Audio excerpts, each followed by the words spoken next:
Assalamu alaikum. Alors, pour la question numéro 1, petit a, nous demande ici de montrer que la courbe A représente l'évolution de la tension aux bornes du générateur. Alors ici, comme nous avons la même sensibilité verticale, alors on va comparer les amplitudes maximales. D'accord? Alors ici, entre la courbe A et la courbe B, on va regarder la courbe ayant la plus grande amplitude représente la tension aux bornes du générateur. Alors, pour la courbe A, on voit très bien que l'amplitude maximale de la courbe A est de là, on est d'accord, à là. D'accord, correspondant ici à combien? 1, 2, 3, 4. Correspondant ici à 4 div. Et l'amplitude maximale pour la courbe B est de là à là, correspond ici à 1 div. Donc, par conséquent, l'amplitude maximale pour la courbe A est supérieure par rapport à l'amplitude maximale pour la courbe B. Conclusion, la courbe A représente ici la tension aux bornes du générateur, puisque la tension maximale aux bornes du générateur elle est supérieure par rapport à la tension aux bornes de la résistance R. Donc, la courbe A représente en effet l'évolution de la tension aux bornes du circuit RLC.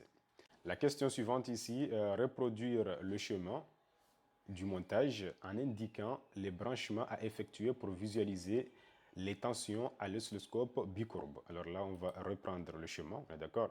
Vous avez ici la rotation de l'intensité I du courant avec la tension aux bornes du générateur.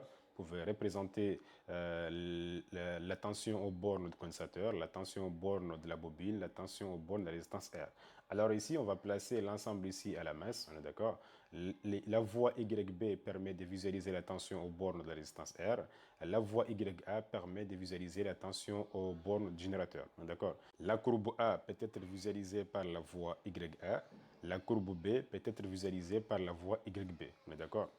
Et à partir de là, vous pouvez vous amuser en déterminant l'équation différentielle du circuit liant l'intensité I du courant, même si ça n'a pas été demandé.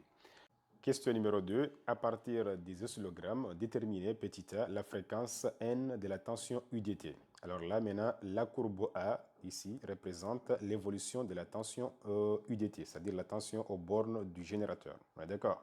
Maintenant, on sait que la fréquence est l'inverse de la période. Donc, on va tout d'abord déterminer la période correspondant à la tension UDT. Donc, vous avez ici, de là à là, correspond à 0,5 div. Vous avez ici 1,5 div, 2,5 div, 3,5 div, 4,5 div, 5,5 div. Et là, vous avez 6 div. Là, vous allez prendre le nombre de div multiplié par la sensibilité horizontale. Et de là, vous avez ici la sensibilité horizontale multipliée par le nombre de div. Après calcul, on trouve une valeur de 5 millisecondes. Et dans cette formule, la période T doit s'exprimer ici en secondes. Et après calcul, on trouve une valeur de 200 Hz. La question suivante ici, on nous demande de calculer la valeur maximale de l'intensité I du courant. Alors pour ce faire, on sait que la tension aux bornes de la résistance R est proportionnelle par rapport à l'intensité I du courant. Donc on peut écrire que la tension UR maxi est égale à R fois I maxi. Et de là, vous pouvez tirer l'intensité maximale du courant. Et là, UR maxi représente l'amplitude de la courbe B, qui représente ici l'évolution de la tension URDT, c'est-à-dire la tension aux bornes de la résistance R. Alors, cette amplitude-là correspond à combien de div? Elle correspond à 1 div, parce que de là à là. Donc, l'amplitude maximale de la tension URDT correspond à 1 div. Alors, on va prendre la valeur de la sensibilité verticale multipliée par le nombre de div. Donc, vous avez ici la tension maximale aux bornes de la résistance R, et de là, vous pouvez maintenant donc déterminer l'intensité I maxi. La question suivante ici, on nous demande de déduire l'impédance Z du circuit. Alors, on sait que Z est égal ici à U maxi sur I maxi, avec U maxi représente ici la tension maximale aux bornes du générateur. Or, la courbe A représente l'évolution de la tension aux bornes du générateur. On est d'accord? Là maintenant, l'amplitude maximale de la tension UDT correspond ici à 4 div. Vous avez ici 1 div, 2 div, 3 div, 4 div. Alors, vous allez prendre la valeur de la sensibilité verticale multipliée par le nombre de div. Et après calcul, on trouve une valeur de 8 volts. Maintenant, connaissant U maxi et I maxi, vous pouvez maintenant donc déduire la valeur de l'impédance Z du circuit RLC. Et elle vaut 80 ohms. La question suivante ici, on nous demande de déterminer la valeur du déphasage delta phi. Alors ici, on va appliquer la formule suivante, c'est-à-dire la valeur absolue de delta phi est égale à 2pi sur la période grand T multiplié par delta T. Delta T représente le temps de décalage horizontal entre les deux courbes, on est d'accord? Maintenant, vous voyez très bien que la courbe A coupe l'axe d'abscisse à ce point-là et la courbe B coupe l'axe d'abscisse à ce point. Donc, vous allez mesurer cette distance-là de là à là. On est d'accord?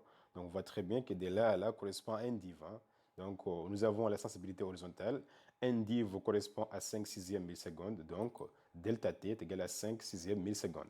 Là, vous allez remplacer t par sa valeur, delta t par sa valeur. Et là, les calculs nous donnent une valeur de pi tiers radian. Alors, ici, on peut constater que la courbe UDT est en avance sur la courbe URDT. Alors, conclusion, la tension UDT est en avance des phi sur l'intensité I du courant. D'accord? Et dans ce cas, donc, phi doit être ici donc, supérieur à 0, qui est égal ici à pi tiers radian. D'accord? Et comme delta phi est égal à pi tiers radian supérieur à 0, alors le circuit est inductif. Alors, si delta phi est inférieur à 0, alors le circuit est capacitif.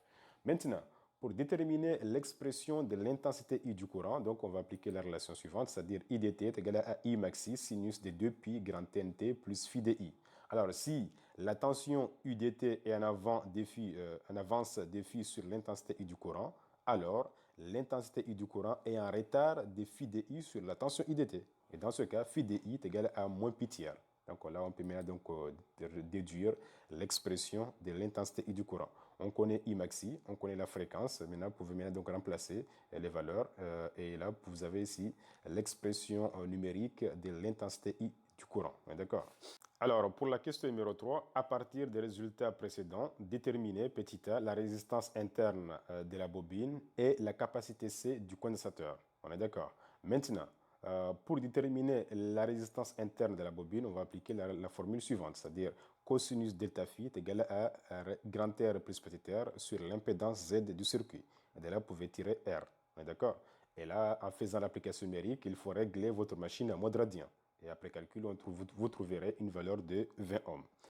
Et pour la détermination de la capacité C du condensateur, on va appliquer la formule suivante. On sait que tangente de delta phi est égal à L oméga moins 1 sur C oméga sur la résistance globale du circuit. Et de là, vous pouvez tirer l'expression permettant de calculer la capacité C du condensateur. Et après calcul, on trouve ici la valeur suivante. Hein.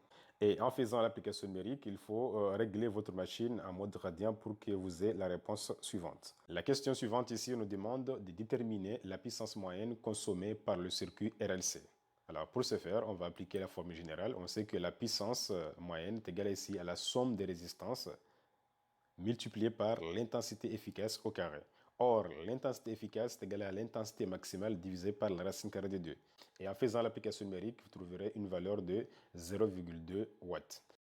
Alors, la question suivante ici, on règle maintenant la fréquence du générateur à la valeur N0, fréquence propre du circuit RLC. Alors, cette fréquence, elle correspond à la fréquence à la résonance. On est d'accord?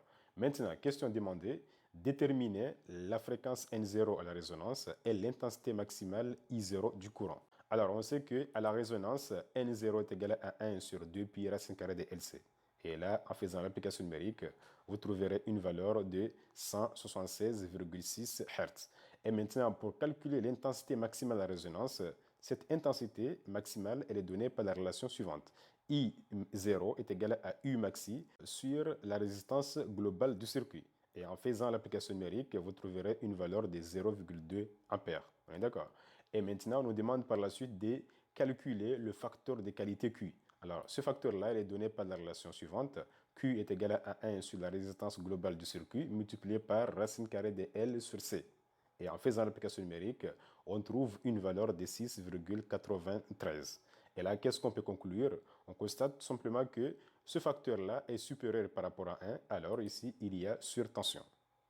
Alors, vous avez deux possibilités. Si la valeur de Q est supérieure par rapport à 1, il y a surtension. Et lorsque Q est inférieur par rapport à 1, pas de surtension. On est d'accord?